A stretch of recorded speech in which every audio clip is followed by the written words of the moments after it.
All right, I'm glad to see you today, and I want to talk to you about this visual.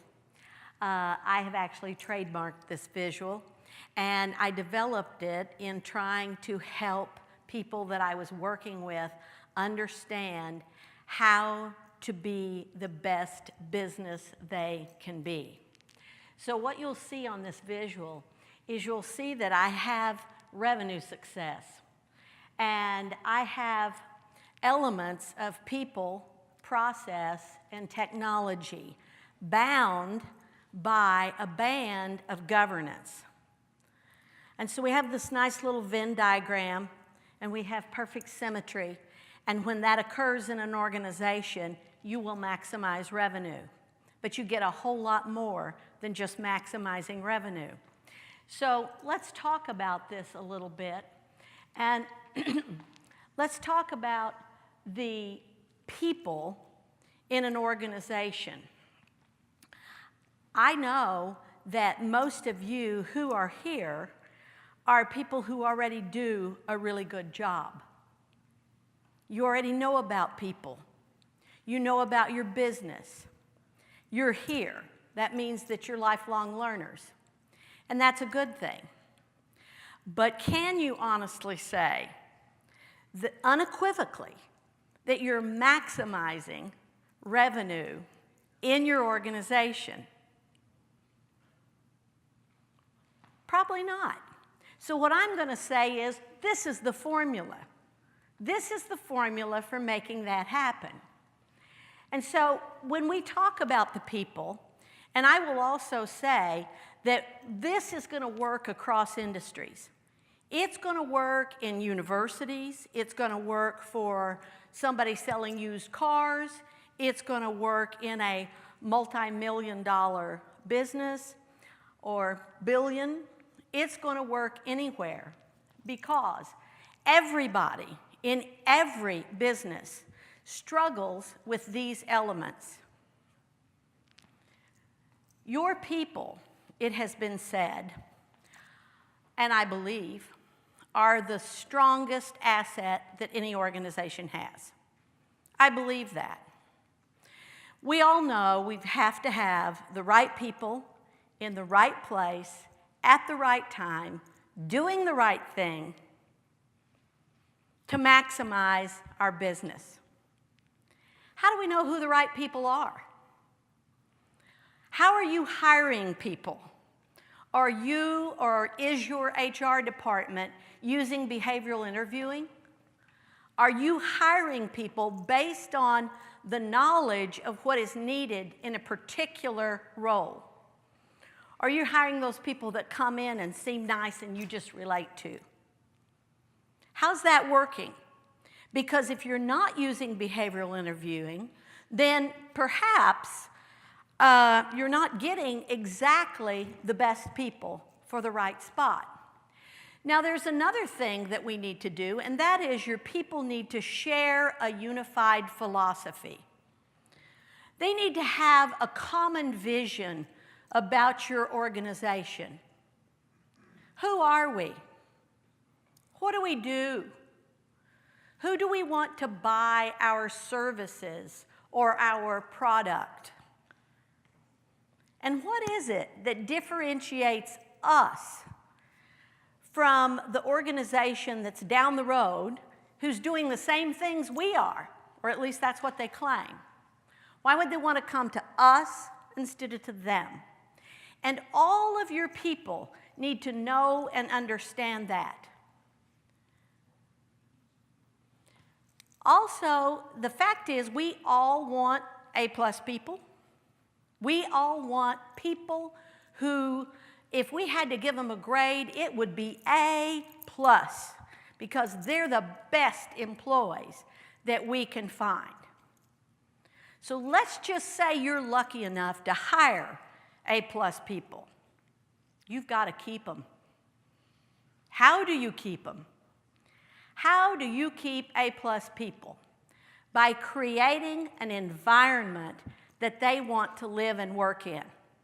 Because we do spend so much time at work that it's almost like where we live. Sometimes with the commute, we're at work more times than we are at home. So let's make that environment one that A-plus employees want to be a part of. Now, what do A-plus employees want? Sometimes we don't even ask that question, but we know what they want.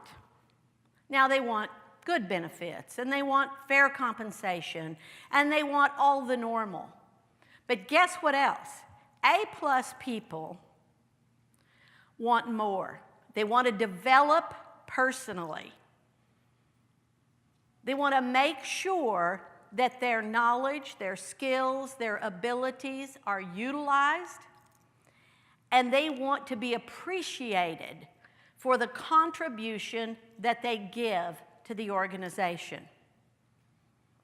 They want work-life balance. They're not going to come in before daylight and stay till well into the night anymore. They don't have to, because if they're A-plus people, they can work anywhere. So we need to make sure that we're creating that environment for them. A-plus people want to make a difference. They want to do something meaningful. They even want to leave a legacy. So if we want to be an environment where we can retain A-plus people, we have to think about those things. Now, I think that we should always hire the smartest people we can find. Now, you know these A-plus people? That's who they are.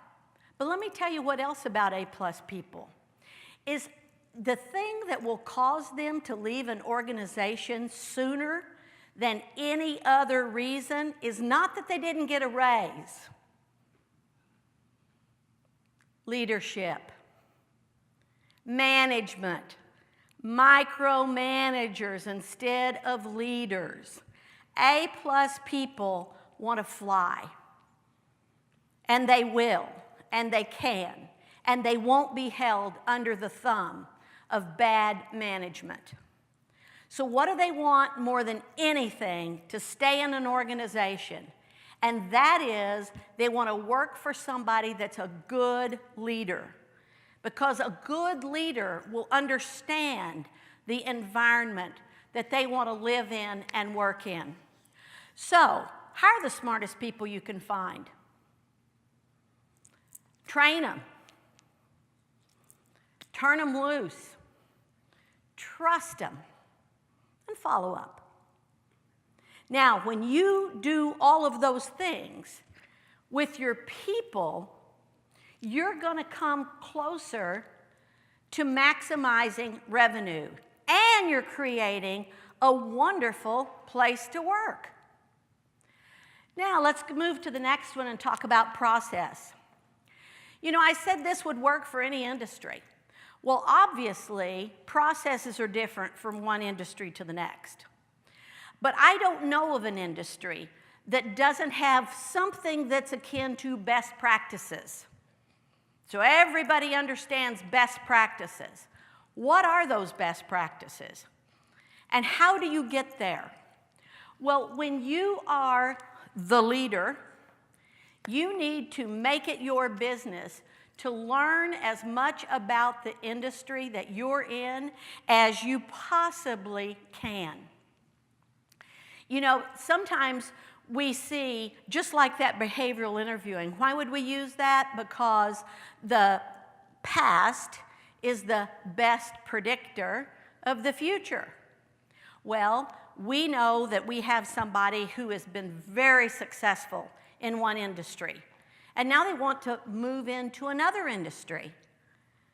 Well, being successful in one industry bodes well for being successful in another, but it won't ensure it, because you've got to learn as much about the industry that you're going into as you possibly can. And that means, what are the processes? What processes do we need to hone? Now, when we're looking at processes, we need to do process mapping, do gap analysis. We need to do all of those things. But the tricky thing about processes is if you don't have those A-plus people, and even sometimes when you do, your people will come along and change the processes that got implemented. So just because you implemented processes doesn't mean you're still operating under those processes that were implemented, because somebody figured out a better way to do it. And so they unilaterally changed the process. So when you put processes in place, you're not finished. That just means that now you're going to have to monitor those processes, and you actually have to reevaluate constantly whether those still are the best processes. Because processes that you put in place today may not be the best processes a year from now. That's the kind of change that we're in, and it's rapid, and we have to keep that in mind. Now let's look at technology. Technology. Well, we all use technology. It doesn't matter what we're doing. We use technology. Many of you got your iPhones out right now in your hand because it's worrisome that you might miss something. So we all use technology. We use it in everything we do. We use it every day. In the workplace, does the technology function to support the processes and the people? If your technology does not support the processes and the people, then it isn't adequate. It's not the technology you need. How many times have I heard, well, we have to do it this way because it won't let us do such and such. So people jerry-rig the processes because they're a slave to the technology. The technology is dictating what they can and can't do, rather than supporting what they need and want to do. So many of us live in that environment. Most of us live in that environment. A few of us live in an environment where we are in a position to have the best technology money can buy. Not very many of us. But you know what happens sometimes when that occurs? And I call it, it's the buying a Mercedes to drive to the grocery store and back syndrome. And you know what that means? You're never going to get the full value out of your automobile until you get it out on the road. Well, that's what happens when we buy great technology and the people in the organizations can only use it minimally. They just get from this screen to that screen to that screen because that's what they have to do their work. But they're not utilizing the technology to the fullest. So whose problem is that? The leaders. Because we have to move into the situation and help people understand how to utilize the very best tools that we can give them. That's what we have to do. So here we have the people, the process, and the technology in perfect symmetry. And we've got that tight band of governance around them. Let's talk about governance. Governance is what binds it all together. Governance holds it in place. Governance dictates responsibility, and it demands, or not, accountability. Now, do you want to work in an organization that holds people accountable? Yeah, you do, because you do your job. You do good work. When you're supposed to do something, you get it done. But what about that person that is your colleague and they don't do good work, but they don't get held accountable. You're not living under good governance. So good governance demands responsibility, or gives responsibility and demands accountability. The other thing that I would say about governance, and again, it doesn't matter the size of the organization, governance needs to be formalized. It needs to be systematic. By formalized, I mean write it down.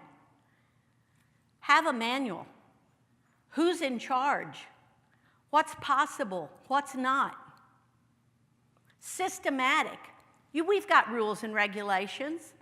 Let's make sure that everybody gets treated the same way.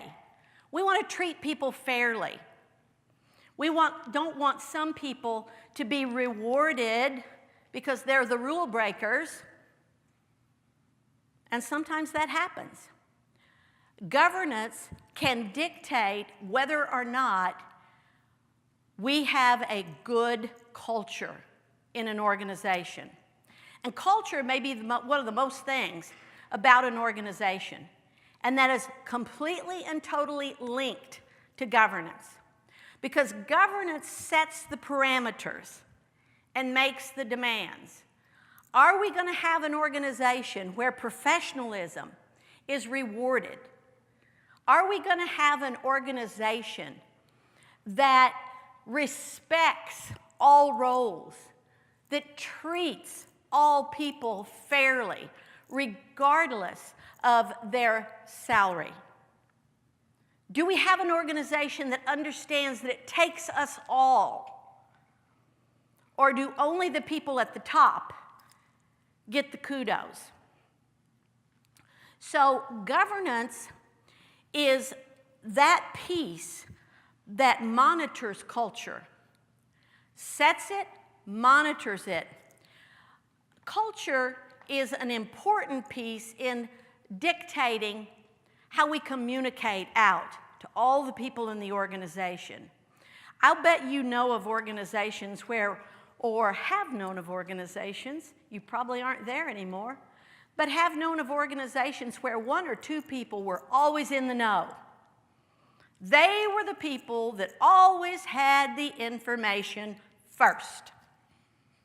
And they were talking about, this is going to happen, well, I don't know if you've noticed, but, and this is going to happen.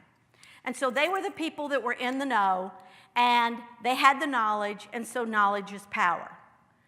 Well, it's really important for an organization to have some communication process that keeps everybody in the loop, so that when it's time for people to know, they know, and it doesn't get leaked out by one or two people.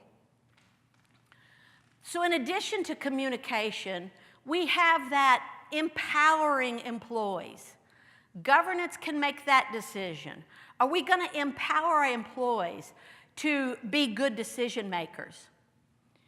Is that what we're going to do? And whether or not that is a conscious decision, it certainly impacts the organization either positively or negatively. So the fact is that governance is the thing that keeps symmetry in place. Governance of all of these may be the most important, but oh no, maybe it's the people. Well, I don't know, processes. It could be processes. So you see all of these elements, and these are part of every single business, no matter how small or no matter how large. And keeping all of this in symmetry is really important. And when that happens, when your people haven't spun way off here, oh, they're bright, they're smart, but they can still spin off. So if the governance keeps everything in the boundary of what's possible, then you're going to have your best opportunity to maximize revenue. And by the way, you're going to have a workplace that has less stress than most others. Thank you.